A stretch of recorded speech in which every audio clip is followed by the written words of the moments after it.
మళ్ళీ దొరికింది, ఇప్పుడు మన బైక్ పోయింది ఒకటి, అట్లా ఎన్నో రకాలుగా పోతున్నాయి. ఎందుకంటే వాళ్ళ జల్సాలకు అలవాటు పడుతున్నారు పిల్లలు అని పని లేని వాళ్ళు జల్సాలకు ఎవడో మనోళ్ళు మంచిగా ఉంటారు, వేడోడు వచ్చి అలవాటు చేస్తున్నాడు. అట్లా అందుకోసం అలవాటు పడద్దు, మనం అట్లా పోవద్దు. అంటే మనం ఎప్పుడు పిల్లలను కానీ మన చుట్టుపక్కల బంధువులు కానీ మనం గమనిస్తూ ఉండాలి, ఎవరేం చేస్తున్నారో ఏంది ఇట్లా కాదని.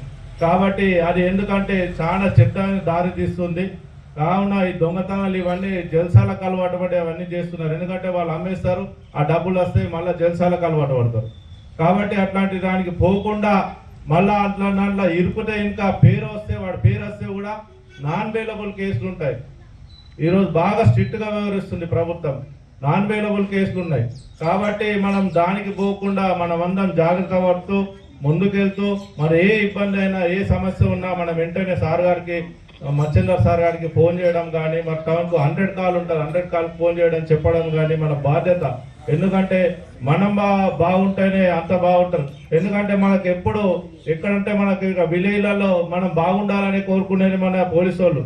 మన దేశం కోసం ఏదైతే మిలిటరీ వాళ్ళు అక్కడ దేశం కోసం పోరాడతారో ఇక్కడ పోలీసు వాళ్ళు మన కోసం, మన మంచి చెడు కోసం వాళ్ళు ఎప్పుడు పొద్దున్న రాత్రి తేడా లేకుండా మన కోసం వాళ్ళు ఇక్కడ ఉంటారు.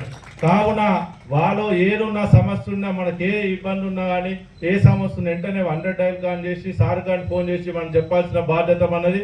వాళ్ళకి ఎట్లాంటి చెడు అవకాశాలు ఉన్నా కానీ మనము దాన్ని పోకుండా మనం నివారించేటట్టు మన పిల్లలను కూడా మన పక్కన వాళ్ళకు కూడా చెప్పే బాధ్యత మనది. కాబట్టి మీరందరూ దీన్ని పాటిస్తూ